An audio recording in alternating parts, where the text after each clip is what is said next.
राजकुमारों बॉबी सिंह को जे को ठन्नी को खवात तक ना लेके आ पाए। आए रो कहाँ तक आए वो? चलो अकेले में चलो। ध्यान रखना श्रोता बंधो, यज्ञ विध्वंस हुआ। अब सब देवता शिव जी के सामने हाथ जोड़ के खड़े हुए, प्रभु जी का हो यज्ञ अधूरा रहेगा। और एक बात जीवन में याद रखना, यज्ञ कभी अधूरा रहना नहीं चाहिए, हमेशा पूरा करना चाहिए। परेशानियां आती हैं, मुसीबतें भी आती हैं, उनको झेलते हुए यज्ञ को पूरा कर देना चाहिए। अब लौट के आए भोलेनाथ तक, प्रभु यज्ञ अधूरी रहेगी। भोलेनाथ बोले अब आए गए, बादना जा रहे का पई पई सवारी में बैठ के तादना काऊ ने जेऊ कही कि भैया इन्हों की ससुराल है, इन्हें लिवाएं चलो। काऊ ने कही तो एक बात ध्यान से सुनना, देखो भैया काऊ को चलो होए तो बुरी तो मानियो मत, पर मेरी नजर में भोले बाबू जी साड़ू को कोई देता ही ना है, बिल्कुल गाजर को समझो है। चल जा तो ठीक है, कितना भी सोने का रिश्ता हो ये केवल यहां से ऊपर तक दिखाई देगा, दिल में तो उतरता ही नहीं। क्यों नहीं उतरता? कि जिस दिन शिव जी को छेका गया था तो उनके 59 साड़ हुए, एक उनाव 59, और सब बड़े बड़े खुश भये शिव जी छिक गए तात। वो तुम जी कहो कि पप्पू ने वैसी बनाए कह दी है, तो भागवत में लिख रही है कि साड़ू को ना तो ही ना है। पढ़ के देखो तो बताऊं कहां लिख रही है। जमदग्नि ऋषि और सहस्त्रार्जुन राजा सगे साधु थे दोनों। लेकिन महात्मा रोज आना जाते हैं उनके यहाँ। एक दिन रेणुका बोली के तुम रोज जाते हो तो एक दिन जी जनती हूँ कह आओ बेऊ डोन जाए। महात्मा बोले का पागल है गई हूँ, हम महात्मा है वो राजा है क्या? तो ना कह तो जो जाके महात्मा ने कही कि आज हमारे घर बुलाए भैया 10,000 तो जवान सजे पहले। अच्छा तुम आज सोचो, आज आदेश है जावे कि नागऊ गांव में मोदी जी उतरेंगे तो 8 दिन पहले तो पुलिस ही हिल रही गांव में। सो 10,000 जवान आए पहले, अब राजा आए। महात्मा ने की बात बिगड़ गई, अब कैसे खातर करूं? वो भैया दरवाजे पे आए कचू खातर ना कर तो बिल्कुल बात मट्टी में मिल गई। पर उनके यहाँ एक ऐसी कामधेनु गाय थी, राजा की पलटन को बाग में बैठा दिया और सबको दूध तय पिला दो, ले चलो। जो दूध 500 को पलटन है। और राजा ने कही कि महात्मा ने तो दूध तुम कहाँ तलाए हो? कि महाराज हमारे यहाँ एक गाय ऐसी है जे तो 10,000 आए, तुम 10 लाख ले आओ तो उन्होंने बटे हो। कहें तो राजा ने की फिर महात्मा ऐसी गाय की त्याइयां का जरूरत है, ऐसी तो हमारे यहाँ होनी चाहिए। सो जवानंत कह के वो जबरन गैया खुलवा ले। एक गाय के पीछे आप पढ़ के देखना, इतना बड़ा संग्राम हुआ कि दोनों कुनबा मर के हटे। कहां रही साधु की नातेदारी? और आल्हा का वृत्तांत आपने सुना हो यज्ञपति जी। तो आल्हा में मलखान और पारथ सगे साधु थे दोनों की पत्नी जब मायके में खट्टी वही, तो मलखान की पत्नी से पारथ की पत्नी ने पूछी कि जीजी मैंने जी सुनी है कि जीजन को कालू ही ना है। बा ने बताई कि तो मालूम ना काल तो है पत्तरवा में नीचे। बस बा ने जाके पारथ ने कह दी, पारथ ने कह दी पृथ्वीराज से। सो ये कही कि मलखान लड़के तो हम जीत ना पाए, पर तुमने के जा घोड़ा उड़ा के दिखाओ जो उड़ा तो कैसे। मलखान घोड़ा पर बैठा के उड़ाए दे और नीचे तो तरवा में खींच के बाण मारो। कहाँ रही साधु की नातेदारी? तो जागो चल जाता को ठीक है भैया, पर मेरी नजर में कोई रिश्ता नहीं है। आज भोलेनाथ विचार करते हैं कि देवताओं सुनो, अब तुम जिस चाहो कि जिस चीज कटोब हो जम जाए, ऐसा नहीं होगा। अगर तुम जितना चाहते हो दक्ष को तो एक काम करना होगा। कौन सा? अरे तुम उत्तराखंड कूदैयो,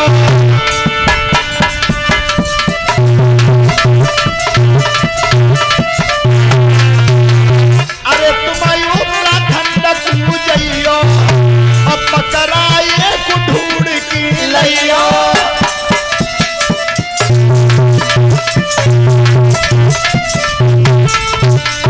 जाकी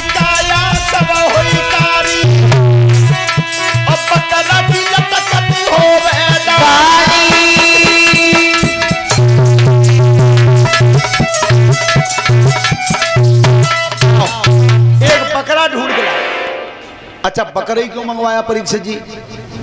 जीव तो और हुए। बकरा इसलिए मंगवाया कि बोई तो मैं भरी हुई थी राजा दक्ष में, जा दुनिया में जो कछू सो और बेई में होते बकरा में, मत जावा पर मैं नहीं जावई। और एक बात ध्यान से सुन लेना, परमात्मा सबसे ज्यादा अगर बैर है तो जब मैं ते ही, वो रोटी खाता ही नहीं है, जाके अंदर मैं आ जाए बस वो मैं को खाता है। सो आज बकरा मंगवाया और बकरा का सिर काट के राजा दक्ष के धड़ से लगा दिया। सबसे पहले सर्जन ये हुए थे, शिवजी से बड़ा सर्जन दुनिया में कोई नहीं हुआ। अब जिंदे तो भय, कंधा के नीचे तो बेई शरीर हो, अब मोह को बकरा को सो भीतर तिका चुकाई वो चाहते, वो बात नहीं निकली जो पहले निकलती। अब निकली तो का निकली, अरे बम बम और अटल बम देखी बम बम और बम लहरी, बम देखी बम लहरी, बम और अटल बम देखी बम और बम लहरी, बम देखी बम लहरी, जीव और तू ब्रह्म देखी अटल बम और बम लहरी, जीव और तू ब्रह्म देखी अटल बम और बम लहरी। देखा हो कि जिस समय शिवजी के लिए कांवर भर के आती हैं, इस समय चल रही हैं, तो वे कांवरिया बीच में दोहा बोल के बम बोलते हैं। जी बम सबसे पहले किसने बोली? सबसे पहले बोली राजा दक्ष ने, दक्ष से पहले किसी ने नहीं बोली। वो बोली का पाए वह सही, बकरा को मुंह है सो बम ही बम नहीं करी और कुछ आई है ना। पर एक बात ध्यान से सुन लेना, कांवर लाते हैं बहुत अच्छी बात है, भगवान के प्रति श्रद्धा है बहुत अच्छी बात है, लेकिन कांवर लाने की उम्र देखो 20 साल 22 साल 24 साल और 25 साल। वो भी ला रहे हो तो ने रास्ता में पूछियो उन्हें कान में कि बाप को बांटी कह देना भरी ना है, आवाज बंद हो जाएगी। बेटा नहीं बालकन माते हटाओ जे तक बाप को बाल्टी भर के नभाया नहीं, महतारी को रोटी परस के दी नहीं, तो कांवर चाहती 21 चढ़ा दे रिजल्ट 0 ही मिले। वो सबसे बड़ी कांवर है तो वो तुम्हारे घर में बैठी हुई माता पिता है। माता पिता से बड़ी कांवर आज तक दुनिया में नहीं हुई। और आपने देखा भी होगा कि श्रवण कुमार जो कांवर लाए थे वो अपने माता पिता ही को लाए थे कंधा पे। श्रोता बंधु, राजा दक्ष का यज्ञ संपन्न हुआ, यज्ञ तो संपन्न हुआ, लेकिन वो जली हुई काया जो कुंड के पास पड़ी थी सती की, भोलेनाथ ने जाकर के उस काया को उठा लिया और चेहरा की तरफ देख करके रो गए। सती मैंने तुम्हें कितनी मने करी कि मत जाओ, बिना बुलाए मन जाओ, पर तुमने एक नहीं मानी। आज जली हुई काया को लेकर के निकल के चले गए, जटाएं पर्वतों पर खिंचरती रहीं, न 1 मिनट रुके, न पानी पिया, न भोजन खाया। इतना गम हो गया था पत्नी के उसमें दुख में। लेकिन भागते रहे तो सब देवता जाकर के क्षीर सागर में उपस्थित हुए कि प्रभु अब शिवजी को तो दुख हम पे देखो ही नहीं जाता, अब तो 1 मिनट रुकता ही ना, न पानी पिए न ठहरे। भगवान क्षीर सागर में विचार करते हैं कि जब तक ये जली भई काया हाथों पर रहेगी तब तक इनका मोह भंग नहीं होगा। और आपने देखा भी होगा मुर्दा जब तक घर में रहता तो तक कितनी आग होते हैं, और वही मुर्दा मरघट तक पहुंच जाता है, आदि हो जाती है। तो आज भगवान ने चक्र सुदर्शन उठाया है। ये शिव पुराण की कथा है, टीवी पे भी देखी होगी बच्चों ने, कि जब भोलेनाथ भाग रहे थे सती को लेकर के तो चक्र सुदर्शन उठाया भगवान ने क्षीर सागर में। और करते क्या थे, अरे सोच समझ के खड़े भये और चक्कर लहो उठाई रे,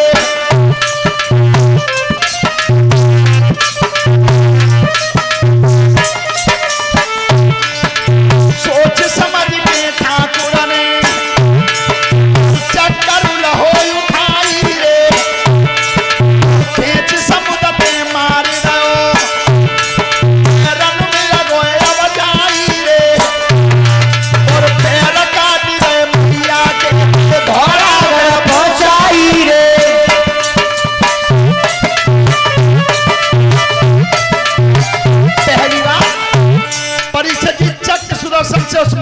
पैर काटे, वो पैरों का हिस्सा जाकर के धौरागढ़ में गिराए। आज तक कोई पूजा करने नहीं पहुंचा वहां। अरे उधर काट दो जननी को, अगर कोठ में सवाई रे, यहाँ पे जाएगी आँख गिरी, ज्वाला जी कहीं कसाई रे, और ज्वाला जी और अपनी ज्योति फहराई रे। वो तो ज्वाला मैया की आपने देखा होगा, ज्वाला जी का मंदिर बना हुआ है। अगर कोई दर्शन को गए हो तो एक बहुत पर्वत की पतली गुफा, उसमें से अग्नि जलती है अपने आप, न बाती पड़ती है न घी पड़ता है। अच्छे अच्छे विदेशी वैज्ञानिक हार गए बाजी खोज कर करके, क्या जी आगे हाथ कहते हैं। वो वहां पर नेत्र गिरा था, वो सती मैया का क्रोध जल रहा है आज तक। और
टुकड़े हुए थे, बाद में वो 51 पीठ बनी। 51 पीठों पे आज पूजा होती है दुर्गे मैया की।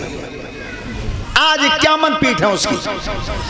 श्रोता बंधो, इधर तारक नाम का एक दैत्य था, देवताओं से युद्ध होता था तो देवता हार जाते थे, तारकासुर जीत जाता था। तारकासुर जीत जाता था। भगवान ने जब देवताओं ने जाकर के पूछा था, प्रभु ये बताओ तारकासुर मरेगा कैसे, कैसे मरेगा? भगवान ने कह दिया तारकासुर को शिवजी का अंश मारेगा, कोई नहीं मारेगा। महाराज शिवजी का अंश, वो शिवजी की घरवाई तो जरी गई, तो फिर शादी करवाओ, फिर करवाओ शादी। शादी करवा में तो महाराज वो लड़की के न की है, भगवान ने की वो लड़की है भाई पैदा ना भाई। देवता बोले महाराज वादा कितना छोटो तो है, अब भाई तो लड़की ना है भाई, तो जाओ मैना से विनती करो, मैना के यहाँ जो कन्या प्रकट होगी उसी से शिवजी का फिर विवाह। देवताओं को आश्वासन दे दिया। श्रोता बंधु, जीवन में ध्यान रखना, मैं आज सभी नौजवान बच्चों को अपनों को संदेश देना चाहता हूं कि बेटा ससुराल कम से कम जाए करो, ज्यादा ना निठे तो 1 साल में 1 बार, इतना ही बहुत है, बिना वजह नहीं। पर काम मानते हैं, अबे नई उम्र के बालकन को ब्याह है जाए तो 1 महीना 20 दिन ससुराल, 10 दिन घर है। वो जात कितनी चतुराई दें मालूम है? ये सीटू बार बालक करने जाएंगे घेर पे के पापा वे डोकर फोन कर रहे हैं कि क्या कह रहे हैं, डोकरी कहूँ बीमार है। ए भैया तुम्हें जानो तो वैसे ही चले जाओ, डोकरी बीमार का ही बता रहे हो। पर ये मानत कब है, ऐसा ना मानता। रावत जी ये तब मानते हैं कि एक बार जे हमारे भोले बाबू गए ससुराल, अच्छा 20 दिन लौटे ही ना, अच्छा लौट चुना कर नाश्ता में तो पलिका पे खानो बढ़िया तो बढ़िया मिले खाट पे, 20 दिन ना लौटे। एक दिन आए लगी सरे जने कहीं सा लेते हैं कि वो सुनतनाव क्या जो जीजा का ठलुआ है, सबाई गांव में चबुआ परेटर हैं, तुम्हारी समय के बिना को बहनों ही जाती ही ना है। अब साले ने की बता मैं का मोती कही दूंगा तुम जाओ, अब जातना है तो क्या करूं? पर उन्होंने सलाह करी दोनों ने कि एक काम है कका कि कल लीजिए घूम के आमे खेतन में आओ तो तू लड़िए मोते हो, मैं लड़ूंगा तोते, मत चले ही जाए। सो भोले बाबू ले के लोटा घूम के खेतन में आए को धकते ही जाते दरवाजे पे। साले ने कहा जीजा आएगा चाय बना दे। तो सरे ने भीतर तक कि तू चूल्हे में चलो जाते हो, जीजा चूल्हे में चलो जाए। 18 दिन आएगा चाय बनावत कहीं नहीं बोल कैसे रही है, ऐसी बोलूंगी। बोलो क्या करो है सुबह टंडा उठा के दुआ तो दे भीत में दुआ दे पीठ में। सो जो घर में रोबा चिल्ली पड़ी, भोले बाबू बोले का हाँ झोला हो ना, झोला लेकर लेकर गए। सारे ने की चुप रहो, तुम्हारी सब झूठे को मारी, खबरदार दूर रहियो, दो डंडा तो बहुत जोर के मार गए हो।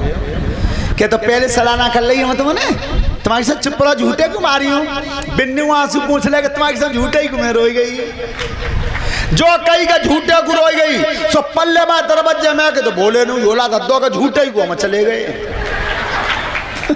तो तात संकेत जे कि जब किबाइलो तब